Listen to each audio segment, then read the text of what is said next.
Right. Well, good afternoon, everybody who has made it so far. We've got people straggling in during the afternoon. This is actually kind of a pre-conference and skull session, if you will.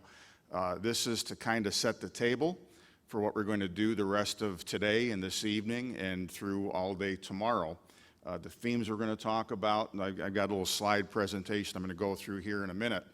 But those of you who saw this already, I'm not going to be overly repetitive. But ahead of the conference, Eric and I did a number of videos with some of you in the room, and we did one our own that talked about the subjects that we were going to be covering. And I alluded to my own rude awakening in the financial industry over 40 years ago when I got into financial business at a very, very pivotal time in history. And that was when we were at the tail end of the Richard Nixon and Arthur Burns caused inflation, runaway prices and everything in the late 70s going into the early 80s. There was a certain way in light of those things that you did very, very well as an investor if you capitalized on those trends. But then President Carter decided to fire the arsonist and bring a fireman in named Paul Volcker, who for the first 3 years or so of his tenure really did energetically stamp out the inflation that we had all those years during the 70s. And the thing that was terrible for me back in those days, I mean, I'm barely 20 years old, and I've got clients that are old enough to be my grandparents, if not great-grandparents in some cases, and all of the stuff that was doing great when inflation was pushing up commodities and real estate and everything else, all of a sudden these things are going down. And it was a pretty helpless feeling for yours truly to not have the slightest idea why these account statements now were showing losses every week and every month instead of gains.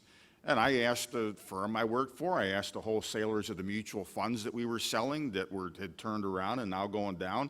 And of course, they all had the same answer that you've heard many times over the years since then. Don't try and time the market. You're in it for the long run, blah, blah, blah, blah, blah. Okay?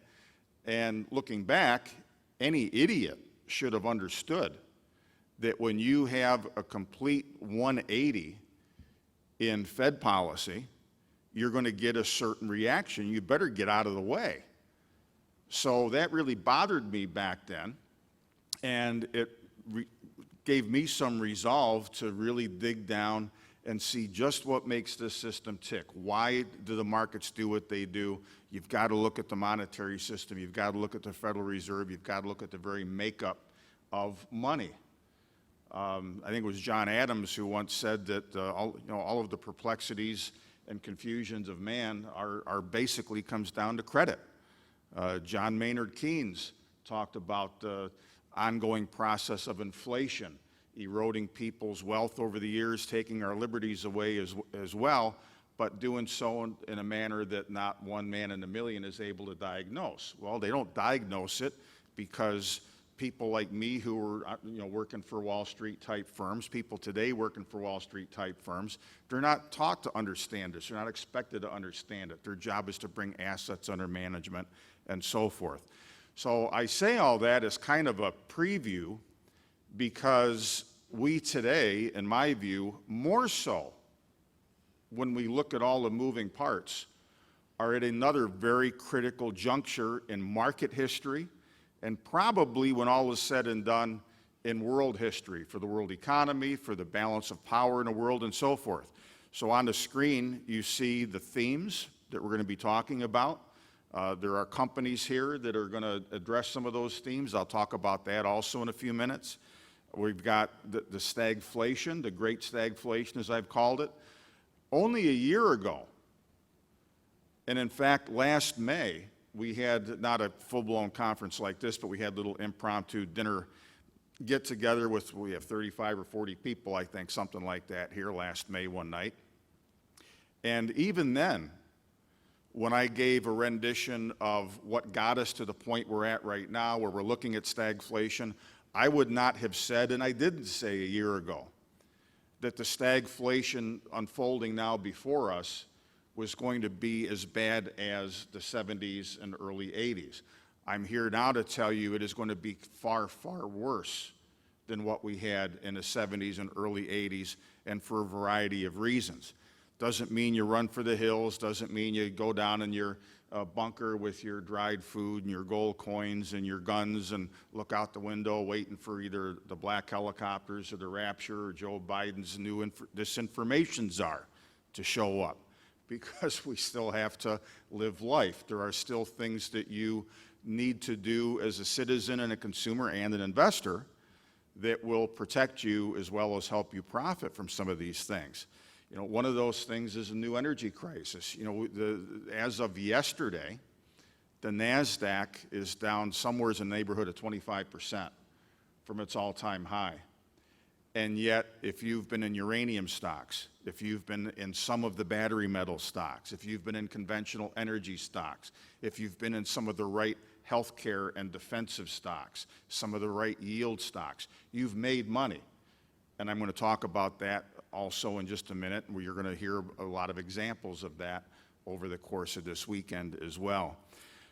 The third thing that really sets this particular period of time apart from what we lived with 40 years ago is that the whole global regime is starting to change. None of us in this room, none of us alive today, none of you watching this afterward that aren't able to make it in person to the conference for one reason or another, none of us has ever lived in an environment where the US dollar was not the undisputed global reserve currency, where the US economy was not the strongest and most influential in the world, and where US policies, by and large, for better or worse, did not drive everything in the world. And we have seen a rapid acceleration of the trend that was already evident before Russia invaded Ukraine and has now been multiplied tenfold. We are seeing an acceleration of that trend that was already underway away from the kind of globalization regimen, the old Bretton Woods currency deal at the end of the Second World War, that whole thing. And it's going to change. It's going to change a lot of things. And again, that does not mean that the world's going to end. It does not mean that the dollar is going to be dead. It's far from it right now, as I'll show you. But it means there's just a lot of things that we need to consider. Now, I found it interesting. The week before Easter, there was a big conference down in Miami. It was a global ETF exchange conference, reportedly 2,000 some odd of the supposedly smartest investment advisors on the planet were at this conference. And Bob Pisani from CNBC was covering the conference live, and they interviewed him on the air. And his word, not one that I made up, his word was that those 2,000 people at this conference were terrified. They were kind of where Chris Temple was 40 some odd years ago, trying to figure out why the markets are turned against them. They're used to closing their eyes, and you can almost throw darts and pick a passive ETF portfolio and put your clients in these things, never going to cause a problem with your compliance department. All right, it's easy, it's simple, it's cheap, and the Fed's got your back.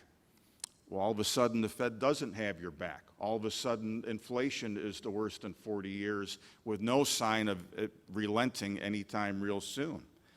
And, you know, even when you look, how many of you in this room know what I mean when I say a 60-40 portfolio? Quite a few of you do. So again, it's a doctrinaire, very simple thing for a lot of investment professionals. You know, 60% stocks, 40% bonds. If you're nearing retirement age, you know, the bonds are going to give you some ballast. The stocks will give you a little bit of growth, which theoretically will be helped by inflation and stuff like that. But none of it's working. Even the bond market's getting killed. People don't realize that when interest rates go up, the value of your existing bond portfolio goes down because the principal value works inversely to interest rates. So here you got these people who are supposed to be the cream of the crop of the leadership that the investment industry has, and they don't have a clue at all of what's going on, what's starting to hit them, and what's going to arguably hit them harder in years to come. But we don't need to be terrified here because we're going to look at what the cause of a lot of these things are. We're going to take a realistic look at how things are going to extrapolate. You know, one of the panelists that we'll have tonight, Lyric Hughes-Hale, when we had a discussion the other day that we videoed, you know, she was pushing back a little bit, and I partly agree with her on this whole idea that we're going to have this runaway commodity inflation for years and years and years. It's going to come on and off, but there are things that I'll even talk about in a second that you've got to consider, because you've always heard the saying, you know, you can raise the price as much as you want for as long as the market will bear. One of the big questions we got to start asking ourselves right now is, how much more is the market going to bear? How is the rollout of electric vehicles going to go with lithium at what is it, Emily, 90,000 or approaching that, 90,000 a ton?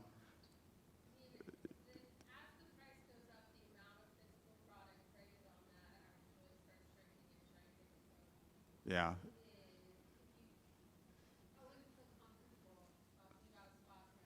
Right, the spot prices, you're right, the spot price is not always the best marker, but the general point being that when you have prices of all these raw materials going up, raising the prices of everything, you know, just how far is it going to go before there needs to be a little bit of a, you know, the market able to catch up and start to digest this and afford some of these things? Where are some of these things going to come down? It'll be interesting. But my view is, and again, I mentioned this a minute ago about stagflation. That word, of course, is one that we learned in the 1970s, and at the same time, although this isn't supposed to happen, you can have a weak economy, even a recession, at the same time prices are rising. There's a lot of different dynamics involved in that.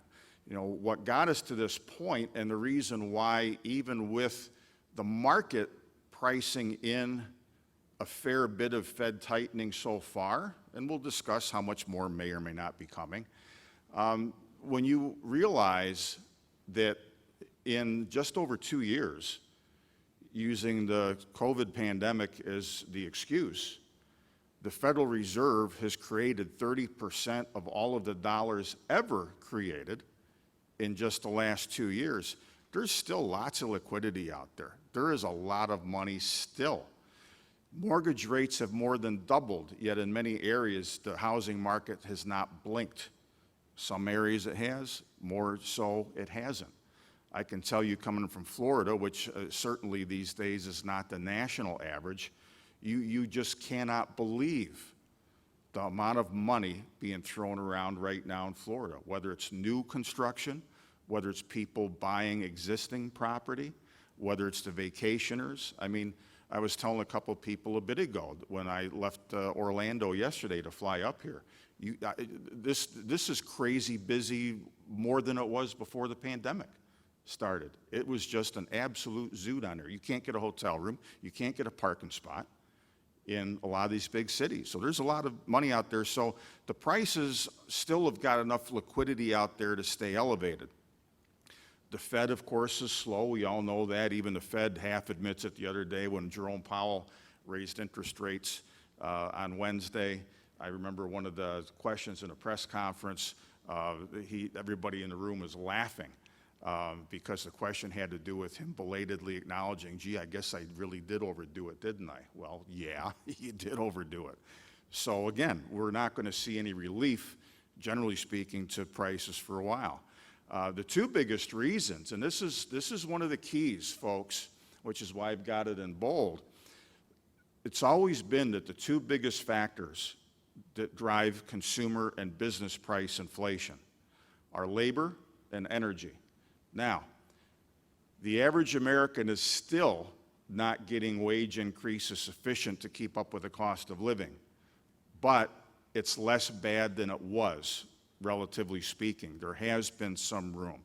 One of the reasons why the job market is so tight right now is that companies too have to bid up. They've got to offer more for workers, and workers, properly so, are holding out for better wages. So the labor side of things is not going to be a help any longer to the whole disinflation trend we had for 40 years. That's over with.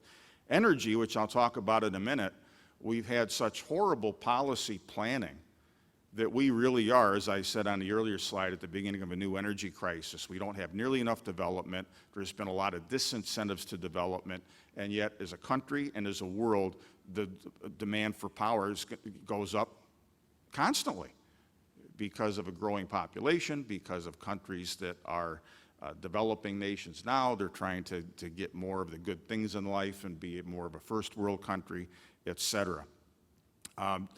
There's been a lot of pent-up savings and demand, and again, we've seen this more with people traveling now, especially with the pandemic, thankfully, pretty much in a rearview mirror. A lot of people are taking delayed trips, but I will pose a question, not necessarily answer it right this second, but I'll pose a question, as I alluded to a moment ago.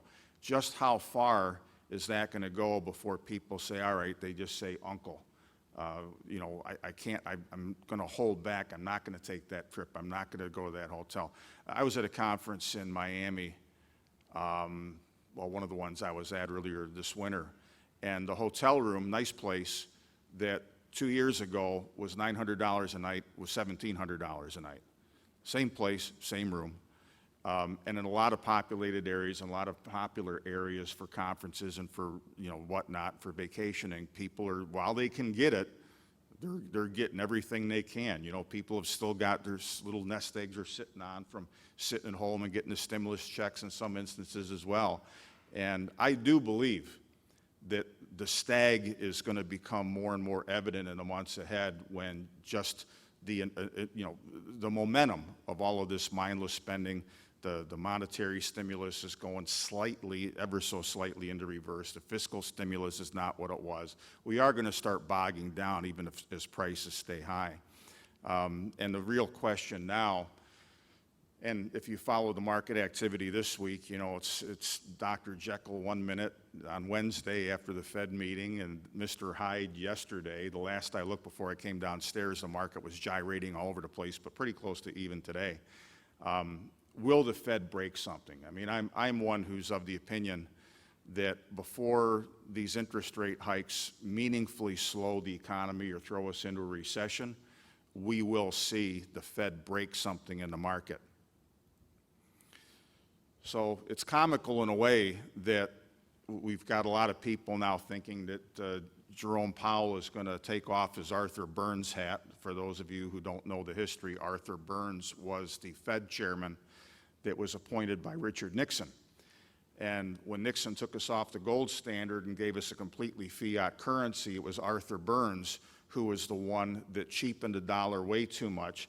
And interestingly, like Powell has done in the last 2 years, part of Burns's excuse for keeping the dollar cheap, for keeping interest rates too low when inflation started bubbling up in the 70s, was he was trying to, quote, cushion the effects, the negative effects on the economy of the Arab oil embargo.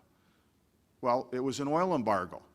And I don't care what Arthur Burns did with monetary policy, for a while at least, the oil wasn't coming. At least until Gerald Ford did the most manly thing of his relatively short presidency and say to the Saudi government that, hey, we're the only reason you exist as a country. So you're going to sell us the oil or we're going to come and take it. Which way do you want it? And he finally put a stop to that. But the policy of Burns to keep the dollar cheap, keep interest rates low, only drove the price of oil that much higher because, look, everything globally is priced in dollars. If there's more dollars than there is product, then that product is going to go up in price based in dollars. And it's not rocket science, that's economics 101. So what did Jerome Powell do in the last 2 years? Same excuse, but far bigger in the operation of all the money that he printed, but the same result.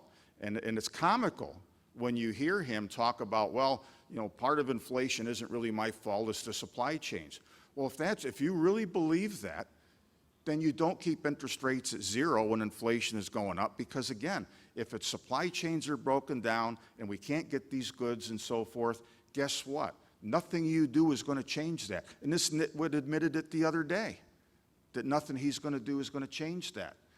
But he made it worse price-wise when you print all this money, when you've got short supplies, and again, you just drive the price of everything up. So it's fashionable for some people on, you know, the tout TV and the establishment financial press to now think that Jerome Powell is getting religion again.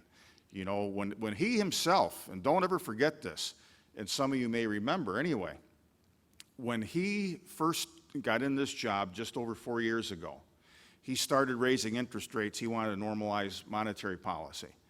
He raised interest rates a few times during 2018. He started to reduce the Fed's balance sheet. And what he said, properly so, was that I do not want to repeat the mistake that the Federal Reserve made in the last two major economic busts.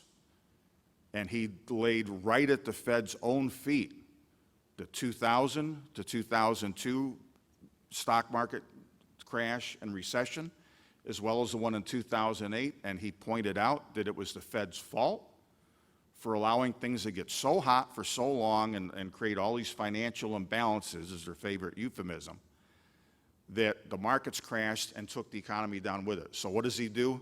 Yes, he was a fireman for a while. A lot of us remember back at the end of 2018 when he didn't act as if he was going to stop raising rates. The markets rebelled against him, and he ran up the white flag at the Eccles building in Washington and said, forget it, I surrender, I give up. And even though at that point, in December of 2018, the markets were still forecasting 3 interest rate hikes for 2019, he ended up cutting interest rates in 2018. And then it got worse, folks, because as this guy turned from a fireman to an arsonist, and a lot of people, I've pointed this out a million times, and everybody forgets this. I get people a little irritated with me once in a while when I call the pandemic a plandemic. But I use that term with nothing in mind as far as how severe the COVID virus is or isn't. It's far more severe for people, especially if they're compromised, than is a typical flu. But I called it a plandemic because of this little episode that my cartoonist memorialized right here.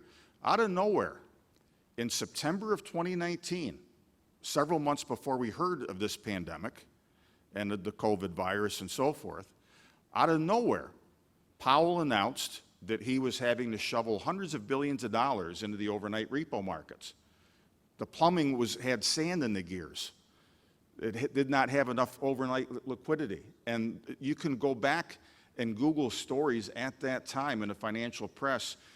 Everywhere, there were fears that a new recession was at hand because Powell supposedly had raised interest rates and normalized too much the year before, and now in the fall of 2019, we're being told it's catching up with the markets and the economy and we're in trouble. So out of nowhere, this guy, you know, we replaced helicopter Ben Bernanke with cargo plane Jay. And he's shoveling all this money into the repo markets because there was a problem. You better believe there was a problem. We were right on the edge of another 2008. So what a wonderful thing for the Fed, not to mention the other planners and central planners in Washington who are always looking for an excuse for more money, more power, more influence, more control of our lives. So when the pandemic came out and we had this idiotic self-imposed depression, short but a nasty hit to the economy, now Powell has got carte blanche. And he did things that would make even Alan Greenspan blush after that. So he turned into even more of an arsonist.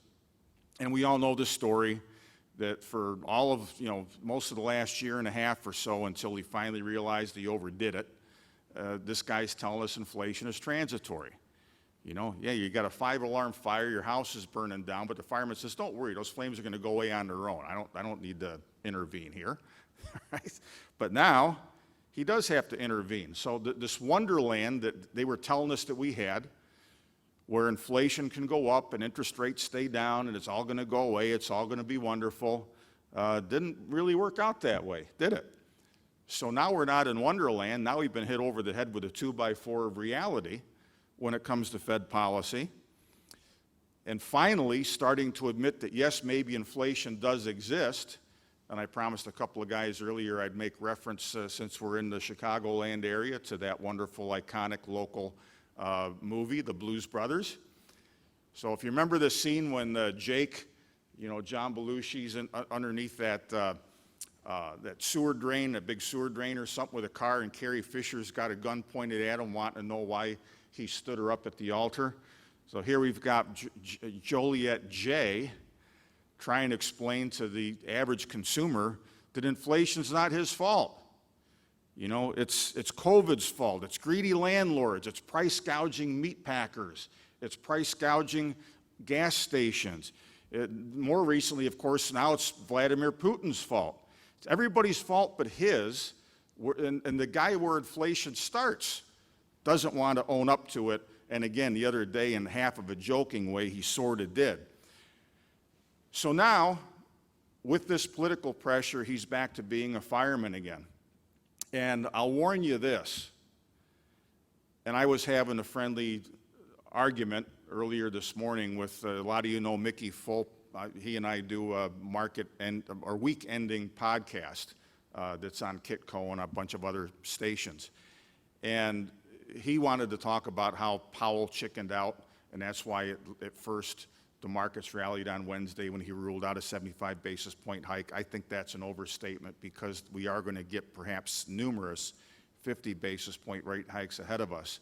And one thing I'll caution you on as an investor, you folks here and those watching in the, the ether of the internet afterwards, don't think that Powell is going to immediately blink if the stock market continues to go down even more. Because for the first time in a very long time, the Fed, which claims not to be political, but always has been political, the truth be known, their political imperative is not Wall Street. Their political imperative is the guy who reappointed, one nitwit reappointing another one, okay, to his job as Fed chairman. And this guy terrified that the Democrat Party is going to take all of the heat for inflation, and they deserve some of it, not all of it, and no more than Jimmy Carter deserves the really bad rap that history has given him from the 70s. Jimmy Carter wasn't Fed chairman. Jimmy Carter didn't unleash Arthur Burns on the world. What he did do later on, is appoint Paul Volcker to try and undo that damage. But people don't understand that. Voters don't understand that. All they know is what they just paid for a gallon of gas, what you just paid for a gallon of milk, what they just paid for a loaf of bread. Now, of course, looking at their heating and cooling costs, thanks to this idiotic policy over Ukraine, and the average American's cost for utilities is going to triple and quadruple in the next year. That's all these voters are going to care about. So the imperative for Powell, even at the risk of causing a recession, even at the risk of the stock market, the NASDAQ will easily lose another 25%, in my opinion. The S&P not necessarily that much. But job one for him is to undo this terrible damage that he did. So, they're playing a game of monetary Jenga. And the question is, do they slow the economy and bring inflation down that way and everything else stays copacetic, or does he break something in the markets? And we do have, to his own prophecy, another 2000 or another 2008.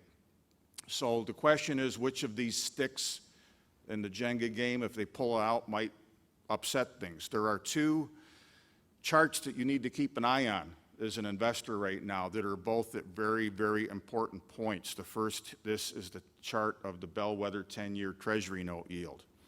And in the last decade, there's only been twice that interest rates got to this level, as you see on here.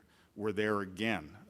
Again, a little earlier before I came down from my room, the 10-year yield today was around 3.11 or something like that. The last two times that market interest rates got to this level, we were still more so than not in a general period of disinflation. We did not have the inflationary impulses across the board that we do right now. So I believe that we are going to see this chart, and again, I would not have said this a year ago, but I might not have said it 6 months ago. But I do believe we are going to see that level around 3.25% or so broken. We are easily going to make it to 4% on a 10-year Treasury. So to answer my own question I posed on social media the other day, it is not yet time to go long Treasuries. There will be a glorious time to go long Treasuries again down the road, but we're still a ways from that. The danger here, too, when you realize that part of the risk here of the Fed trying to undo all this inflation that it unleashed, if they go overboard, they go too far, and those of you who are active traders and if you follow technical analysis and so forth, if you see these twin peaks in interest rates broken decisively, that automatically invites algorithms, computer traders, and so forth that are still long treasuries to just bail, to just run for the hills. Right? So bear that in mind, that is a possibility coming up. If that happens, it'll probably quickly be self-correcting because it'll knock another 10 or 15% off the market in short order. And when that balances out, yields will tumble back down, and then we'll see where we're at. But that's something right now that is lurking over our shoulders. And I quipped earlier about the death of the dollar. The dollar's death has been forecast as many times as was Abe Vigoda's, if you remember that story about the actor who played Tessio on The Godfather, and he played Fish on that old sitcom Barney Miller, before Abe Vigoda finally died at, 190 or whatever he was, when he finally passed away. There were regularly stories released about how Abe Vigoda finally died, and he's still around. He'd materialized someplace. So the dollar's not there yet either. We are going to go to a world, and we're taking steps in that direction now, where we do have a multipolar world. The U.S. dollar will still be king of the hill for maybe a plurality of things, but you will have new economic heft from the ruble, which we're already seeing, from the Chinese yuan. If they can keep all the balls in the air, that's a very clear and present danger right now also to global markets that's kind of been pushed aside by other events. But while Jerome Powell and a lot of the other major central banks are raising interest rates, China has been aggressively cutting interest rates, reducing bank reserve requirements, and playing smoke and mirrors games and doing everything they can think of in recent months to keep their entire structure from imploding in a big deflationary vortex that would suck everybody down with them, at least for a while. That's still a looming danger out there too, if they were to lose their grip on things. So you've all heard probably of Evergrande, the real estate developer. By their own admission, China has engaged in a marketized default of Evergrande. It's not going to be saved. They're not pretending it's going to be saved. They're trying to back and fill and bail this out here and bail this out over there, let this one go over here, and hope that not everything goes down the commode with Evergrande. So that remains to be seen. But this is something that's going to push them or somebody else over the edge. Don't forget that when the dollar was weaker for a number of years, especially in the wake of the 2008 financial crisis, trillions and trillions and trillions of dollars were borrowed the world over by almost everybody, most importantly for purposes of this discussion by a lot of emerging market nations. So now you've got these trillions of dollars of external debts. Their economies have bogged down in some cases. They can't service these debts very easily anymore, and the more the dollar goes up because of the Fed policy, the worse it gets. And here again, when you look at this chart level, and we're about to break this, arguably, on the upside for the U.S. dollar index, here again, and with the kind of moves we've seen recently, and look at how vertical this has become just of late, don't forget, and this happened in 2008 briefly, that when everybody gets in run for the hills mode, they got to sell assets, and what do they have to buy back? Dollars. So if you see this chart broken to the upside, we get up to 105, north of 105 in the U.S. dollar index, and it keeps going, batten down the hatches. That'll be, some of you that get my stuff seen this recently, that'll be another Godfather euphemism. That'll be really the time to go to the mattresses and just get out of harm's way for a while. Real quick, talk about the new energy crisis. Ryan Sistad is here. You're going to be hearing from him tomorrow on our energy panel. This is one of the slides they put out. We have had a lot of policy errors in this country in a variety of ways.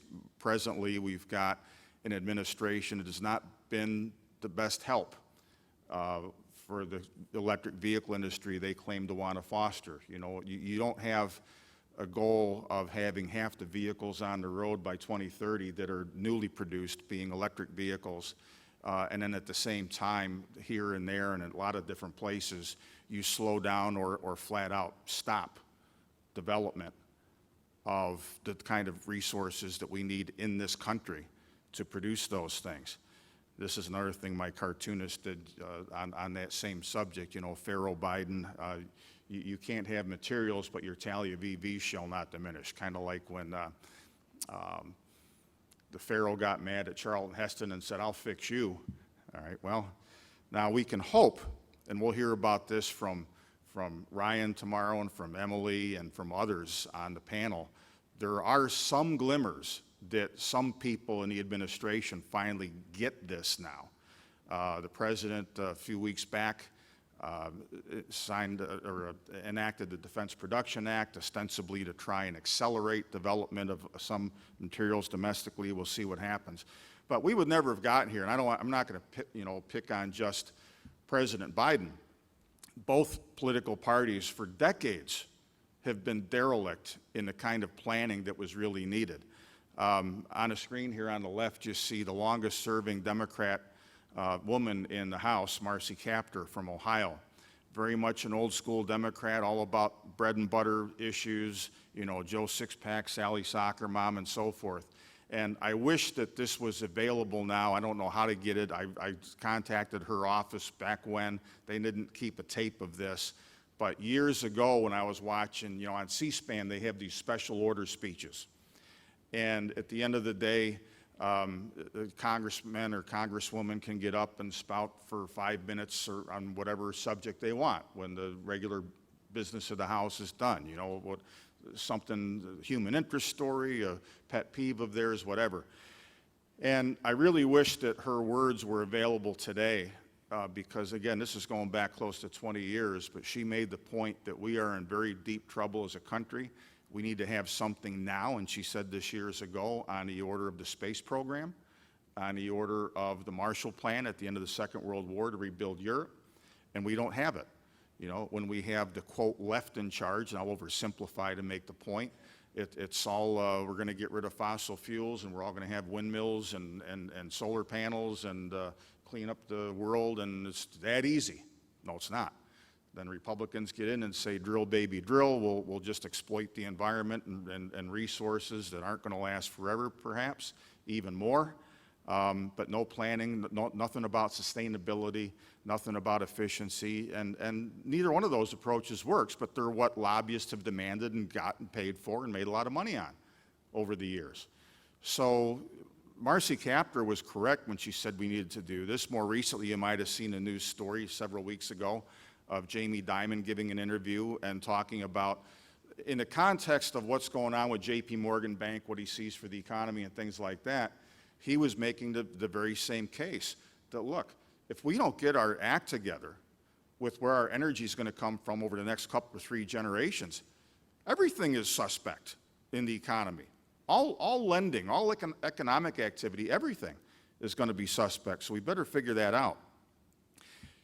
You know, I've talked a bit about the revenge of the old economy. You know, you had people, you know, what was it, back barely 2 years ago, or just over 2 years ago, the price of a barrel of crude oil briefly went negative in the spot market.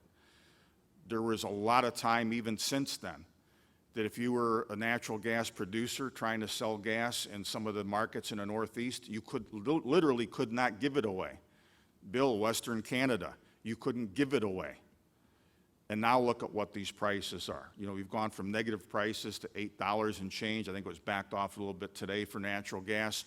Oil, you know, barring a crash of the economy that brings everything down, we may be living with $4.50, $5 a gallon for gas and worse for quite a while. Because again, you had these utopian ideas, we can do away with the fossil fuel industry. No, we can't. So the Prospector News, Michael Fox is here from the Prospector News. I wrote an article for him about this. That was one of his cover stories. And then on the right, there's a newsletter I did late last year. If you've never seen this, let me know and I'll send it to you. But in there, I have a section on this as well, that an industry that was supposed to be in its death throes, that a lot of people, a lot of pundits wrote off for dead, is still here. And I'll tell you, folks, when you look at some of the better pipeline companies, the transmission mechanisms, you don't even need to get in the explorers and producers. I mean, look at an Energy Transfer Partners. Look at Cheniere Energy, the partnership that exports the liquefied natural gas.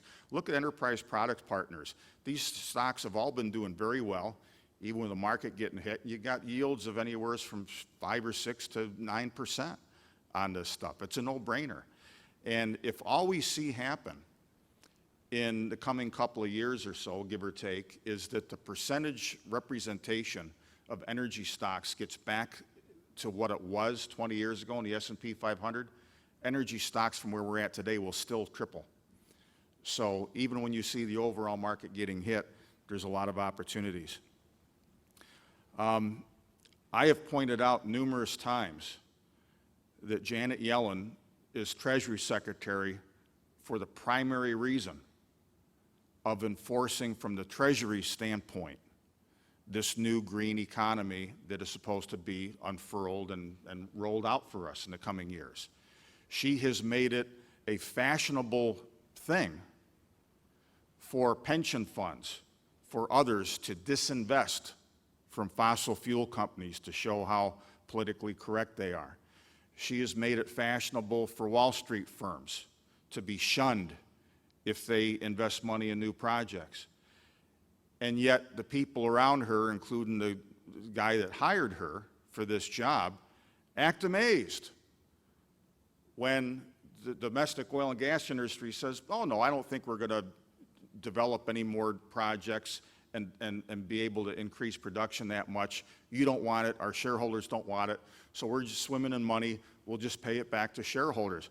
Oh, that's terrible, we need to have congressional investigations. No, you need to have a policy that until your green economy is ready, and yes, we need to do a lot to get it ready, you can't kill this industry, because now we got the worst of both worlds if you do that. Finally, and then Eric's going to come up, we got a special video to play for you. Besides stagflation, besides a new energy crisis contributing to that, again, the trend that we're talking about, and I've been talking about it for a while, will continue to, is as the world turns. And that's an old soap opera for those of you old enough like me to remember that soap opera title. As the world turns away from globalization. And again, with, during the Trump presidency, it became a fashionable thing to want to bring jobs back to America, bring workers back to America and so forth. More promises were made than kept, I must say. But at least that planted the seed in the public consciousness.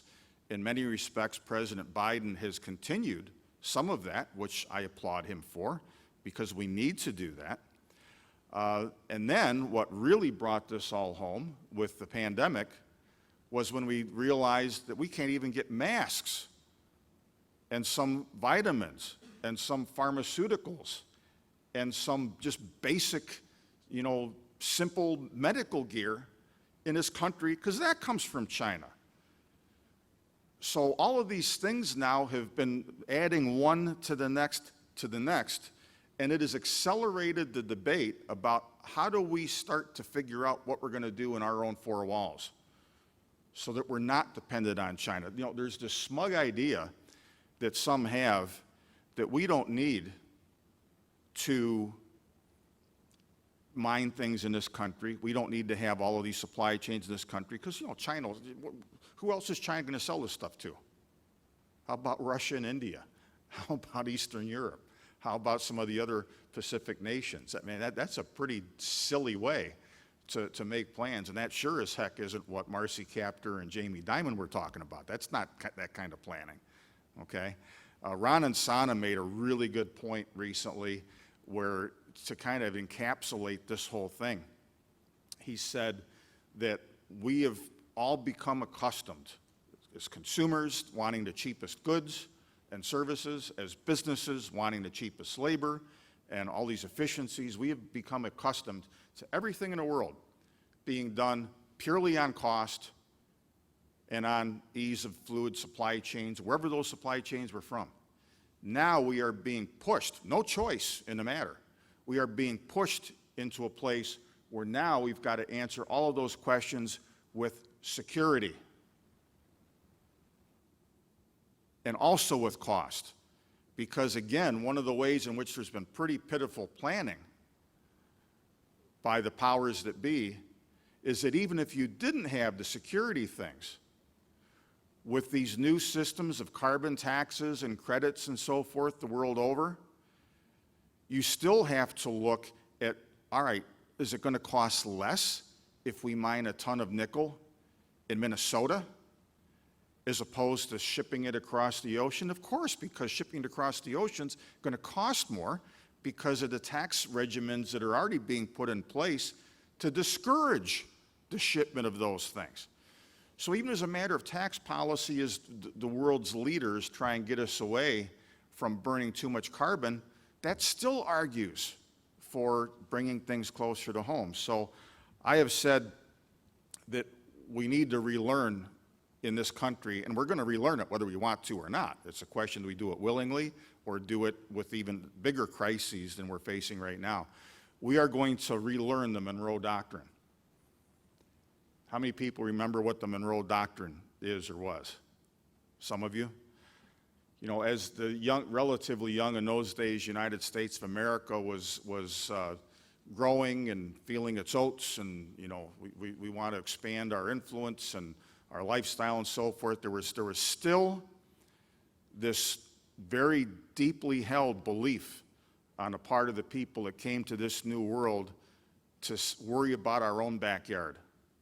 You know, as the new country grew, sure, we're going to worry about our hemisphere. We're going to worry about our neighbor Canada to the north, which has been, some people jokingly have said, forever the 51st state. We're going to worry about Mexico, Central America, South America, but not get involved in foreign entanglements, as George Washington put it. And that we've done that to our detriment. We've done it to the detriment of the world, in my opinion. And now, with this conflict over Ukraine, which I won't get into that right now, we can talk about that all afternoon, we've got a situation where all of a sudden the U.S., unless we're prepared to start lobbing nukes back and forth at one another, we can make all the threats that we want, but in the first quarter of this year, Russia blew away its prior record of a current account surplus, while the U.S. just recorded its biggest trade deficit ever in the last month. We can threaten all kinds of reprisals, but Vladimir Putin sits over in Russia and laughs and says, all right, pay me rubles for my stuff. If you don't want to pay me rubles, go to hell. I'll find customers in China. I'll find customers in India. I'll find them in Hungary, which is one of the handful of European countries that don't like the mess that everybody is in right now. So here again, this is why we need to understand the times, understand how some of these things are going to unravel. It's not going to be overnight. It's not going to be some spectacular thing, but we need to understand how these things are evolving and what to do about it. So arm yourself with knowledge. Don't have any preconceived notions. You know, I was having a discussion not too long ago with one of my buddies and colleagues, and we were talking about gold and how some people still, even now, and I'm a long-term gold bug. Philosophically, I'm a gold bug. As a practical matter, I recently told people for the third time in the last 2 years to sell our trading positions in precious metals because I knew that they were going to go down. So you can't be religious about it. And the problem that people have that they just get so fascinated on gold and don't understand how it works within the markets, it's kind of like the criticism leveled against the Fed and with its ham-fisted policy at times, that when all you have is a hammer, everything looks like a nail. You ever hear that saying? When all you worry about is gold, then gold is the answer to everything. No, it's not. You know, one of my favorite quips also is that maybe in heaven the streets are paved with gold, but here on earth we use asphalt. We use concrete. We need all kinds of different commodities. And yes, gold has its place in a variety of ways. And it has been rediscovered, even though you look at the market prices of some things, you'd never know it. It has been rediscovered to a great extent as a monetary asset in just recent years, and that was absent for a long time. So, but temper that enthusiasm. One of my favorite statistics is that the worst possible time on paper ever to have invested in the stock market was in the fall of 1929. From September of 29 till the spring of 1932, the Dow Jones average dropped by 89%. Yet 1 out of 3 publicly traded companies during that same period of time were higher in price at the end of that period. Some were gold companies. A lot of us that are history and gold buffs know the story of Homestake Mining Company, which was one of the star performers during the Depression. And there were others, companies that brought out something new, something innovative. They were doing things better than their peers, cheaper than their peers, passing those lower costs on, et cetera. And one of the things that actually excites me about the present time is that this is one of the best times in a while to actually be a stock picker, to actually look at the right sectors and the right stocks to be in. Because as I said at the outset, you know, the passive ETF investing game, that's gone for a little while. And now you're going to have to do homework as an investor. And there's lots of great stories, lots of great opportunities out there, you know, and a lot of them, I think, represented by the companies presenting here this weekend. The new Fangs is a theme that you've heard me talk about recently. It's no longer Facebook, Amazon, Apple, Netflix, and Google. It's fertilizers and fuels. It's agriculture. It's aerospace. It's nuclear energy and other renewables. And the G does stand for gold and other metals. And for the first time in a very, very long time, I think we are at the beginning, even though it's not going to be seamless, it's not going to be in a straight line, we are finally going to see real assets again for an extended period of time outperform financial assets. And that's been a long time coming again. If you really want to hunker down and you're worried about what may happen, dust off the old Y2K playbook. It's a good idea right now with a global food crisis set to get worse. It will be less bad here, but you're going to see by this late summer and fall, many nations, especially in Africa, who are very disproportionately dependent on Ukraine, especially for a lot of their food. You're going to have a lot of starvation. You're going to have riots. You may have governments overthrown. We will have some impact of that here. Where food is available, the cost is going to continue to go sky high when you look at fertilizer costs and when you look at those in a context of natural gas being a major input to fertilizer costs and how much the price of that has gone up. So all of these things are going to be in a lot shorter supply. I'm already in the habit, and I've encouraged all my friends and family to do the same thing, that right on the island across the Intracoastal from where I live in St. Augustine, there's one of those knockoff stores that if a can's dented or, you know, something's right up to its expiration date and the Winn-Dixie or Piggly Wiggly or Publix, whatever, didn't want to keep it, they send it to stores like this, and you can go in and buy some stuff pretty cheap.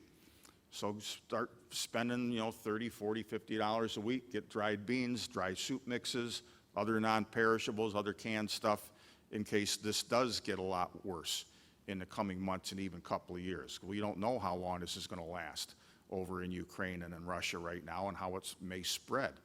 If you're concerned about Russia lobbing nukes at America, I suggest that you don't worry about that anymore. I love what Art Cashin said recently on CNBC, where he said, you know, one of the earliest lessons in his career, it was in the early 60s. He was a new young floor trader on a New York Stock Exchange, and the rumors started that missiles had just been launched from Cuba.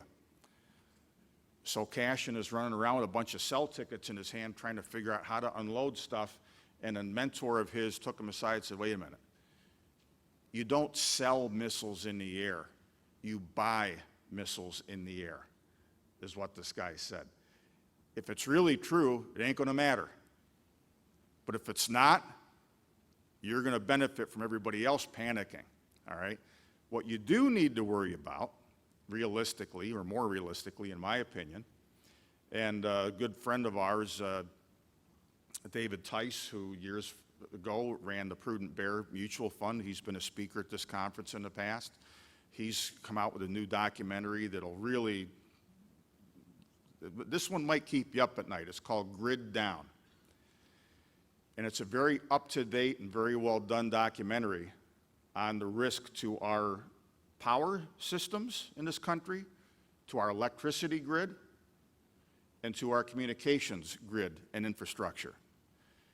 It's not necessary for a Russia or China or anybody to send troops to this country, to lob missiles across the sea or anything like that.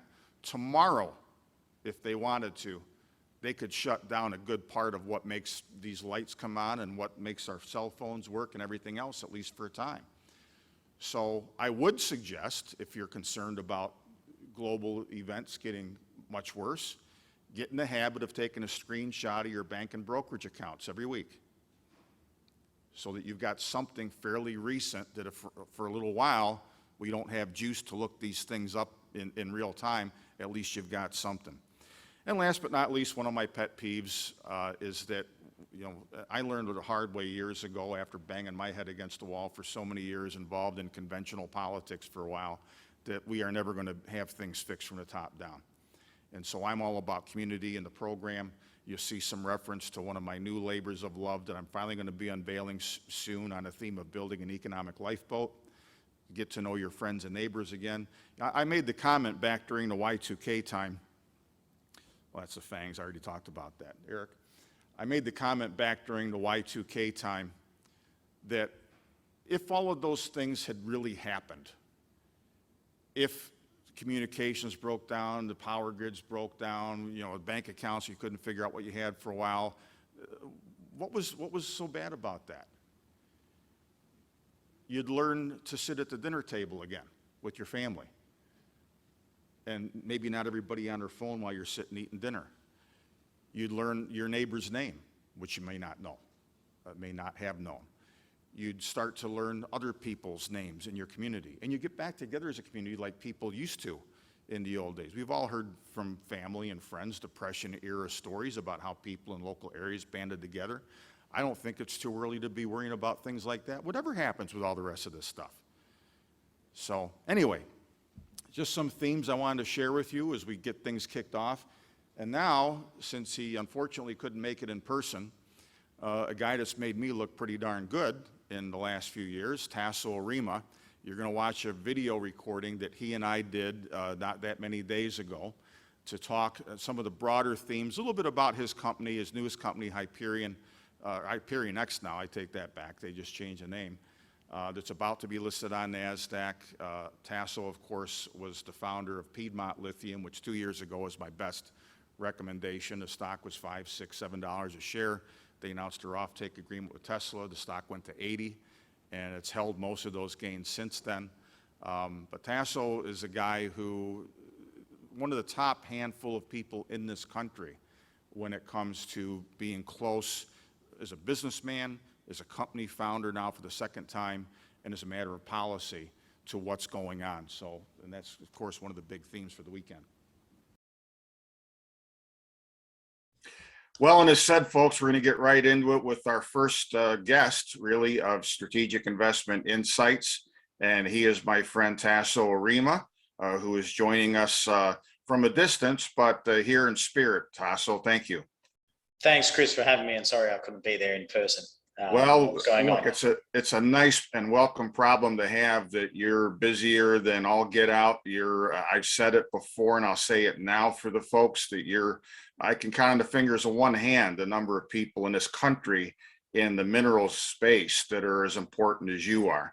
You know, folks, I met Taso a few years back when fortunately we were introduced when he had started Piedmont Lithium in North Carolina. And I'll thank you again for making me look pretty darn good and making my members a lot of money. I was pounding the table on Piedmont when it was $5 or $6 a share. You sign your offtake deal with Tesla and the stock went up to 80-ish or so, and you've held most of those gains since then with Piedmont. Now you've gone on to IperionX Limited, which is Australian listed, NASDAQ listing coming fairly soon, we think. And you've had your hand in a lot of these different things, and in a very, very big way, bigger than most, Taso, when it comes to helping the U.S. to start to build, belatedly, a domestic industry to meet all of these needs we have for all manner of critical materials. So let's go back to when you and I started. I want you to tell the story of Piedmont a bit and let the folks here know what's going on policy-wise, as well as with Piedmont individually. Yeah, so it's great to be on, and with Piedmont, it was a great journey. And looking back, it was a journey which some people couldn't see coming. 2016, as you know, is when we started Piedmont Lithium. But the background for me was I was heavily involved in the coal industry. I was the founder of a couple of coal companies prior to that. And in 2015, when I moved to the United States, I could see that there was a need to get out of the coal business as the movement towards electrification was happening and critical minerals was happening, or battery materials was happening. And so I took it upon myself to look at what future industries I could tie myself to as an upstream metals and mining person. So Piedmont, or the lithium situation, stood out to me. There was talk of obviously electric vehicles, but also stationary energy storage for renewable energy projects like wind power and solar power, which was going to need more batteries. And so when I looked at that lithium supply chain in the Americas, having just started to live in America, I could see potential for mineral, but I couldn't see any groups looking to really bridge the gap there. There was only a handful, no, less than a handful.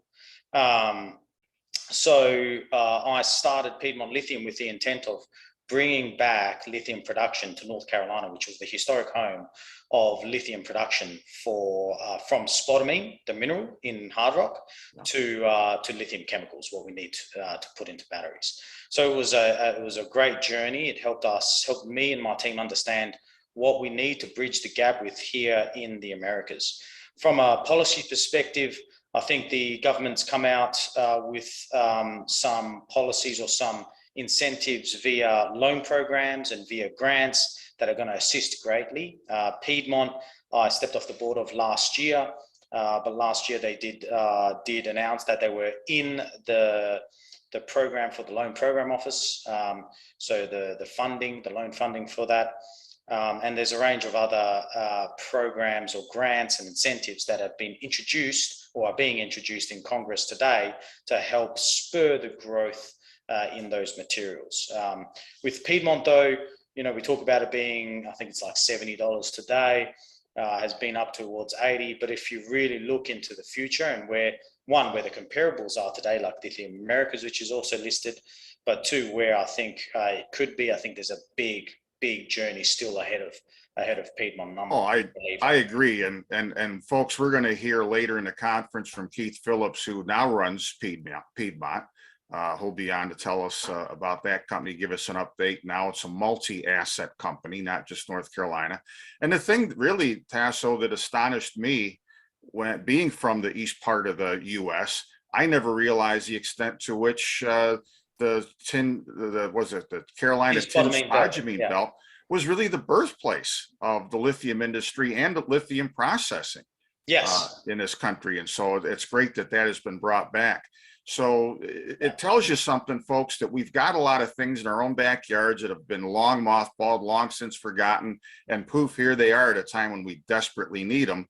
With globalization reversing, supply chains need to be brought closer to home. It costs more money because of new carbon taxes to ship stuff halfway around the world rather than what we're going to have here. And so then you went on to the next example of something right in our own backyard. And I visited you there last spring in Western Tennessee, beautiful rolling farmland near a couple of big lakes. You now have a huge mineral sands project in Western Tennessee that adds a couple other pieces to this domestic supply chain puzzle going forward. Absolutely. So just like Piedmont, we're trying to be ahead of the curve and look forward to where the supply chain issues are going to be. And 18 months ago, 2 years ago, when we looked at the titanium mineral and the titanium metal supply chains, we focused in on this area of West Tennessee, which was a huge untapped, known region. The McNary Sand out here was a known geological formation which was known to host titanium and rare earth minerals, but really underexplored and unexploited. So we went ahead and we started securing the mineral rights over this area, like we did with Piedmont in 2016 and 17, again, ahead of the curve, and thinking about, well, how do we take that mineral, going a little bit, sort of a step further, like what we went with Piedmont, where you just can't extract, you also have to build that refining capacity. So here we went for new technology, which is developed by the Department of Energy, invented by Dr. Zach Fung out of the University of Utah, where we want to integrate the titanium minerals coming out of the ground with this technology to produce titanium metal.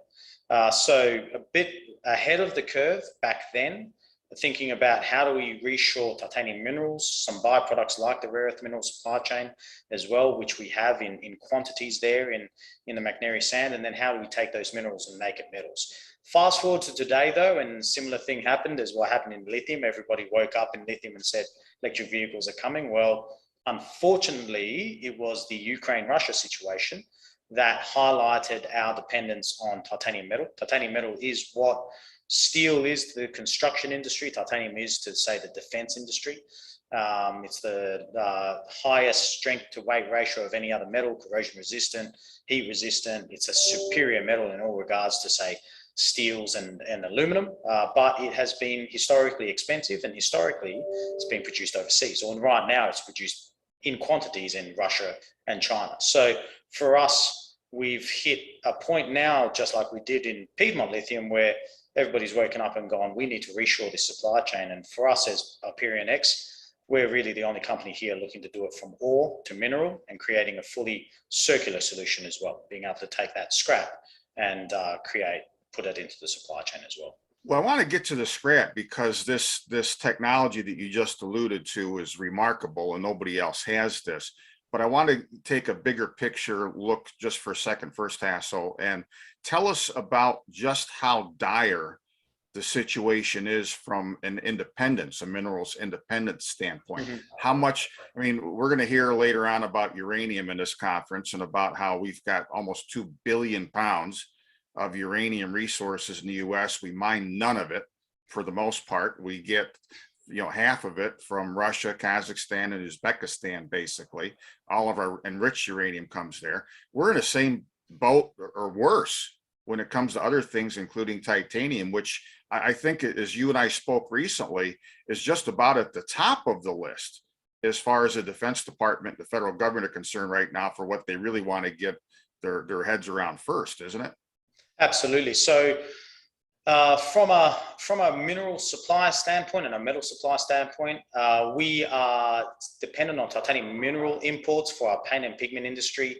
It's about over 90% of our use of titanium mineral feedstocks for the paint and pigment industry is coming from overseas. But when you look at primary metal, so taking that mineral and making it into metal, we have no capacity left for that in the United States. And so we are 100% import dependent on titanium metal. We are lucky in that Japan remains a major source of titanium metal import feedstocks for us, but Japan is reliant on imported mineral concentrates themselves. So if there was any situation in the South China Sea, we could be cut off completely from our titanium metal import requirements. And at that point, where do we have to go? I mean, we have China and we have Russia controlling over 80% of the titanium metal supply chain today. It's a huge issue. So, for us, it's we can bring this back. We have, just like uranium, we have millions of tons, if not potentially billions of tons of titanium mineral concentrates in this country. So, we can bring it back and we can do it far more sustainably than what companies have done it in the past. Well, speak for a second, and then I still want to get into the specific technology that really is going to set you apart as we resource these things and start to produce domestic resources. Speak a bit, if you would, to the policy. I know that you and your team, you've got a legislative team, you're in touch with the energy committees in both the House and the Senate, and with the lobbying people and so forth in Washington. Where are we really at realistically, Taso? Are we still behind the 8 ball and in a desperate straits? Do you see any glimmers of hope that there's actually going to be actions put to these promises by politicians to, all right, we're finally going to get serious about this, because we don't know when there's going to be a conflict in the South China Sea, for example? So titanium is big on the agenda, especially highlighted from the Russia-Ukraine situation and what's happened with Boeing and Airbus and so on and so forth. I mean, it's definitely shone a light on, and COVID did as well. COVID shone a light on supply chains in general, and then this situation with Ukraine, Russia shone a bigger light on the supply chain. The Defense Department is definitely very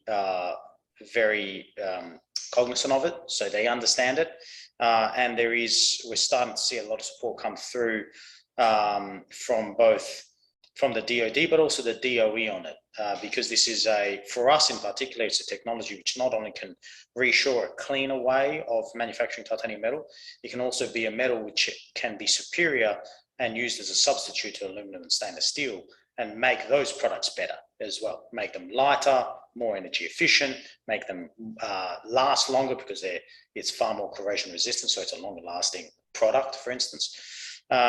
So I think it's there. We see a range of interest and assistance coming from Congress, and I definitely see hope.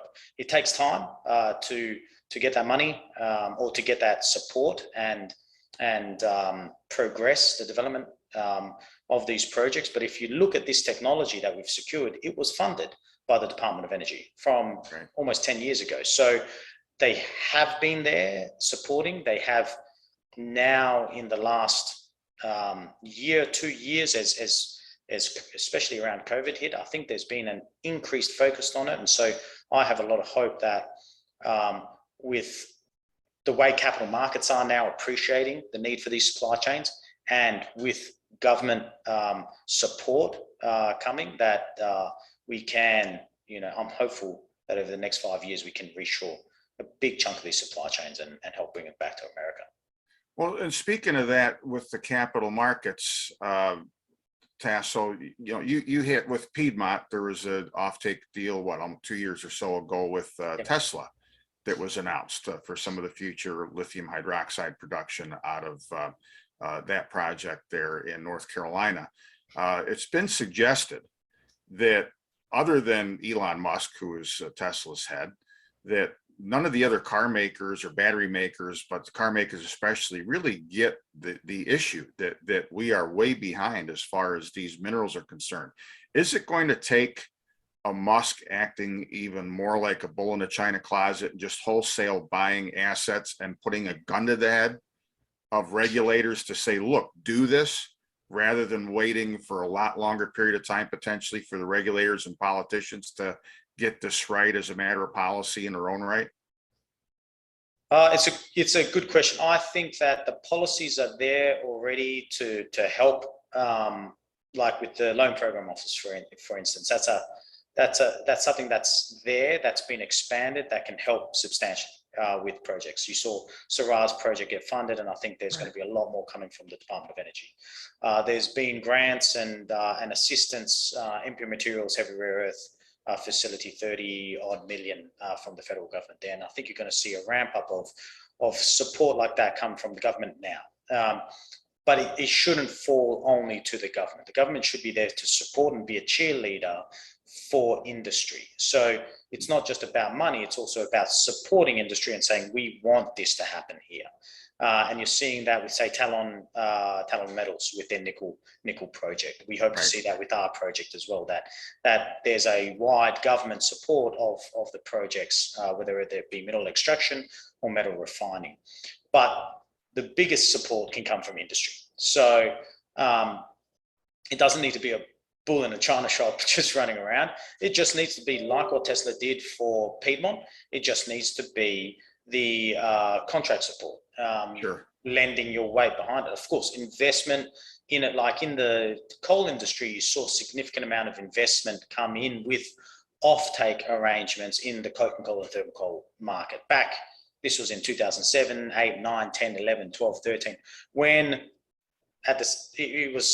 it was similar to what's happening today, where prices just went crazy. There was shortage of supply, and power stations, steel manufacturers, they wanted to get access to their raw materials. Starting to see that happen. Auto companies are less been involved in that part of the supply chain. So I think that's going to involve where contracts, joint ventures, strategic partnerships are going to become more common, and that is very helpful for industry. When there's a large, well-known name or supporter or big brother, so have you, come and support these projects, these developments. That helps to de-risk and validate these projects, because it is hard for capital markets, especially American capital markets, the NASDAQ, NYSE, to understand which companies are real and which companies aren't. And when you have a big brother come in and do their work and do offtake, but also potentially invest, it helps to helps the capital markets see which projects have a better chance of becoming real. So I think industry, we see it starting to step up, and I hope it continues to step up in a bigger way, because it can move faster than governments. But we are seeing the government step up as well. And I think the combination of that, together with entrepreneurs getting out there and developing these supply chains, is I think where we can win. Because here in the States, we've got a great amount of entrepreneurs. You look at all the downstream industries in these SPAC deals and all that, all this technology and development happening. If, with capital markets there, with government assistance there, we have, I think, the talent in the US to build back these supply chains. Yeah, well, hopefully the speed gets turned up a little bit. I want to talk about, just real quick, I promised this a couple of segments ago or subjects ago, your titanium, the way in which you're able to recycle this stuff, which I found fascinating. And that really is the most disruptive thing in that field for that critical material, isn't it? Yeah, that's one of the most disruptive pieces that we can bring to the titanium metal supply chain today and in the immediate term. So just for me, coming from the upstream metals mining space, to be able to scale something within a year, say, is tough. Building a mine or something takes time to get through feasibility, permitting, and then construction. We are lucky we inherited a large operating pilot facility in Salt Lake City, Utah, and we've debottlenecked that, and we utilize 100% titanium metal scrap. Now, titanium metal scrap today, a lot of it is lost into landfill or downcycled as an additive into the steel industry. Our technology allows us to take a big chunk of that and bring it back and upcycle it back into purified titanium metal, but also purified titanium metal powders that can be used in the additive manufacturing or 3D printing industry. So for me, not only is it a great technology, the ability to scale that technology is fast. It's pieces of equipment that you put, in a certain way. You essentially build a production line, and there's no building of a mine. Because the process is benign and is environmentally friendly, the permitting is very straightforward and very quick. And you have a shell of a building with high enough ceilings, and you can build out a manufacturing line in 6 months, 8 months, 9 months. And so for me, we have this technology where we can upcycle titanium, some of which was destined for landfill, and manufacture titanium metal powders and scale that within the next 12 months.